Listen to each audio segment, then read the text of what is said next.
10 ہجری ہجرت کے 10ویں سال ذی الحجہ کے مہینے میں حضور علیہ الصلوۃ والسلام نے حج کا ارادہ فرمایا، اور یہ عیسوی اعتبار سے مارچ 632 سنہ عیسوی بنتا ہے۔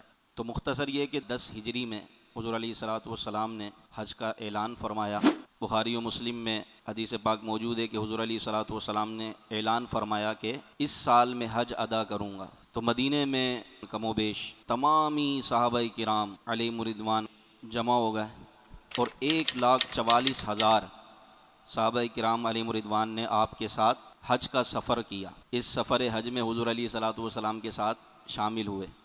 کیسا کارواں ہوگا جس میں حج کرنے والے صاحب قرآن، اور سفر حج میں جو کارواں تھا وہ صحابہ کرام علیہم رضوان کا، کیا منظر ہوگا۔ 1,00,000 سے زیادہ 1,44,000 صحابہ کرام علیہم رضوان حضور علیہ الصلوۃ والسلام کے ساتھ روانہ ہوئے۔ تو نبی پاک صلی اللہ علیہ وسلم نے ذوالحلیفہ سے احرام باندھا، جہاں آج مسجد شجرہ ہے، وہاں سے حضور علیہ الصلوۃ والسلام نے احرام باندھا، اور یوں یہ صحابہ کرام علیہم رضوان کا قافلہ، عاشقوں کا قافلہ جانب کعبہ جانب حرم رواں دواں تھا۔ نبی پاک صلی اللہ علیہ وسلم نے حج کا احرام باندھا اور بلند آواز سے تلبیہ پڑھی، لبیک اللہم لبیک لبیک لا شریک لک لبیک ان الحمد والنعمت لک والملک لا شریک لک۔ جب خود نبی پاک صلی اللہ علیہ وسلم تلبیہ پڑھتے ہوں گے، ہم بھی آج تلبیہ پڑھتے ہیں، کتنا مزہ آتا ہے، اور جس کو اس کا مطلب پتہ ہے اس کو تو اور زیادہ لذت آتی ہے۔ اور خود صاحب قرآن تلبیہ پڑھیں، اور پھر آپ کا پیچھے پورا لشکر صحابہ کرام علیہ رضوان کا،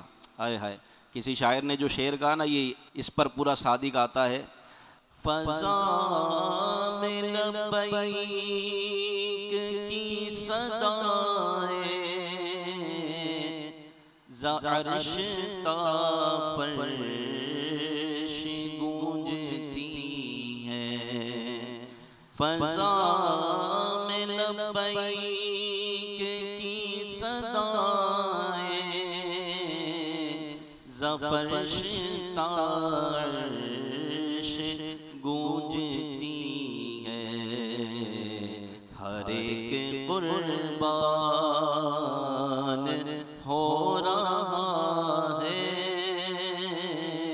زباں پہ یہ کس کا نام آیا۔